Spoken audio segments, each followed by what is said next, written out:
Friends, ഇന്ന് നമ്മൾ പരിചയപ്പെടുത്താൻ പോകുന്നത് നമ്മളൊക്കെ നൂല് ചുറ്റുന്നതിൻ്റെ ഇത് കറങ്ങാതിരിക്കുന്ന സംഭവങ്ങൾ സാധാരണ അധികം ആളുകളും അങ്ങനെ ഇട്ടിട്ടാണ് ഉണ്ടാവുക കേട്ടോ. ഇത് നമുക്ക് മാർക്കറ്റിൽ കുറഞ്ഞ വിലയിൽ തന്നെ കിട്ടും. അപ്പോൾ നമുക്ക് ഈ പ്രൊഡക്റ്റ് ഇതേപോലെയാണ് കിട്ടിയിട്ടുള്ളത്. അപ്പോൾ നമ്മളെങ്ങനെ ഇത് ഫിക്സ് ചെയ്യുക എന്നുള്ളതാണ് ഈ വീഡിയോയിലൂടെ നമ്മൾ കാണിക്കുന്നത് കേട്ടോ. അപ്പോൾ വീഡിയോ നിങ്ങൾ സ്കിപ്പ് ചെയ്യാതെ തന്നെ കാണുക. അപ്പോൾ നമ്മൾ ഇതിൻ്റെ വീലൊക്കെ കറക്റ്റായിട്ട് തന്നെ കറങ്ങുന്നുണ്ട്. ഇപ്പോൾ ഇതിൻ്റെ മുന്നത്തിൻ്റെ വീല് എന്ന് പറഞ്ഞു കഴിഞ്ഞാൽ തീരെ കറങ്ങാത്തതായിരുന്നു കേട്ടോ അതിൻ്റെ പ്രശ്നം. അതേപോലെ ഇടയ്ക്ക് നിങ്ങൾ മാറ്റുന്നത് നല്ലതാണ്. കാരണം നമ്മളെ നൂല് ചുറ്റുന്നത് കറക്റ്റ് അല്ലെങ്കിൽ നമ്മളെ മെഷീൻ എപ്പോഴും പ്രശ്നങ്ങളുണ്ടാവും കേട്ടോ. ഇത് കണ്ടില്ല, ഇതിപ്പോൾ എൻ്റെ ഇതിലുള്ളത് പഴയതാണ്. ഇതിൻ്റെ സംഭവം എന്താണെന്ന് വെച്ച് കഴിഞ്ഞാൽ ഇത് കറക്റ്റായിട്ട് റൊട്ടേറ്റ് ചെയ്യുന്നില്ല. ചില സമയങ്ങളിൽ കറക്റ്റാവും, ചില സമയത്ത് ഇത് കറങ്ങൂല.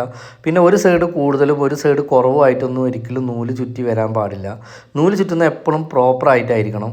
അതല്ലെങ്കിൽ സംഭവിക്കുന്നത് എന്താ വെച്ച് കഴിഞ്ഞാൽ നമ്മളെ സ്റ്റിച്ച് കറക്റ്റ് അല്ലാതാവും. സ്റ്റിച്ചിന് മേലും താഴെയൊക്കെ ലൂസായിട്ട് വരാൻ സാധ്യത ഉണ്ട് കേട്ടോ. അപ്പോൾ നമ്മൾ എന്താക്കുകയാണ്, ഇതിപ്പോൾ പുതിയതൊന്ന് വാങ്ങിയിട്ട് ഇതിൽ ഫിക്സ് ചെയ്യുകയാണ്. അപ്പോൾ ഇതിന് 2 സ്ക്രൂകളാണ് ഉണ്ടാകുക. ഇത് ഫിക്സ് ചെയ്യാൻ സിമ്പിളാണ്. ഇത് നമുക്ക് റിപ്പയർ ചെയ്തെടുക്കാനാണ് പിന്നെയും കുറച്ചും കൂടി ഒരു റിസ്ക് ഉള്ളത് കേട്ടോ.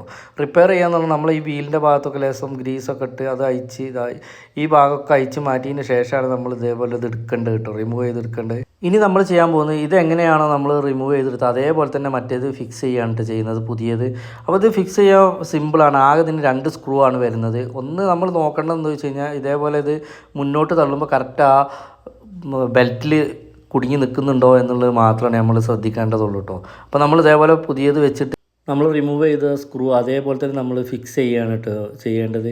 അത് പ്രത്യേകം ശ്രദ്ധിക്കേണ്ടത് എന്താണെന്ന് ചോദിച്ചാൽ നമ്മളെ ഈ ബെൽറ്റിലേക്ക് ഈ വീല് കറക്റ്റായിട്ട് ടച്ച് ആവണം. നമ്മൾ മുന്നോട്ട് പ്രസ് ചെയ്യുന്ന സമയത്ത് മാത്രം, അല്ലാത്ത സമയത്ത് അതിന് ടച്ച് ആവാനും പാടില്ല കേട്ടോ. അപ്പോൾ നമ്മൾ എടുത്ത സ്ക്രൂ അതേപോലെ തന്നെ അതിൽ കറക്റ്റായിട്ട് ടൈറ്റ് ആക്കുകയാണ് ചെയ്യുന്നത്. ഇങ്ങനെ നിങ്ങൾ ഇടയ്ക്കൊന്ന് മാറ്റുന്നതുകൊണ്ടുള്ള ഉപയോഗം എന്താണെന്ന് വെച്ച് കഴിഞ്ഞാൽ നമ്മൾ ഈ അധിക പ്രശ്നങ്ങളും മെഷീൻ്റെ വരുന്ന ഈ നൂല് ചുറ്റുന്നത് സംബന്ധമായിട്ടാണ് കേട്ടോ. നമ്മൾ നൂല് കറക്റ്റായിട്ട് ചുറ്റിക്കണമെന്ന് എപ്പോഴും ശ്രദ്ധിക്കണം. ഒരു സൈഡ് കൂടുതൽ കുറവ് അങ്ങനെ ഒന്നും ഒരിക്കലും ചുറ്റാൻ അനുവദിക്കരുത്. അങ്ങനെ ആയിക്കഴിഞ്ഞാൽ സംഭവിക്കുക എന്താണെന്ന് ചോദിച്ചു കഴിഞ്ഞാൽ നമ്മളെ സ്റ്റിച്ചൊന്നും ടൈറ്റ് ആവില്ല.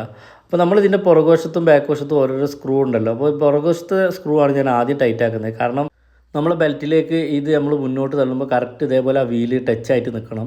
ആ സ്ഥാനത്ത് നമ്മൾ പുറകോട്ടാണ് തള്ളുന്നതെങ്കിൽ ആ ഒരു കാരണവശാലും വീല് ഇതിൽ ടൈറ്റായി നിൽക്കാനും പാടില്ല. ഇപ്പോൾ കണ്ടില്ല, കറക്റ്റ് ടൈറ്റായിട്ടാണ് വീല് നിൽക്കുന്നത്. അങ്ങനെ നിന്നാൽ മാത്രമേ ഇത് കറങ്ങുള്ളൂ. ഇത് ബാക്കോട്ട് വലിക്കുമ്പോൾ കണ്ടില്ല, അവിടെ ഒരു ഗ്യാപ്പും വേണം കേട്ടോ, ഇല്ലെങ്കിൽ ഇത് ഫുൾ ടൈം കറങ്ങിക്കൊണ്ടിരിക്കും. അങ്ങനെ ചെയ്യാനും പാടില്ല. അപ്പോൾ നമ്മളിതൊക്കെ ഫിക്സ് ചെയ്തതിന് ശേഷം ഇതേപോലെ കറക്റ്റ് നോക്കുക.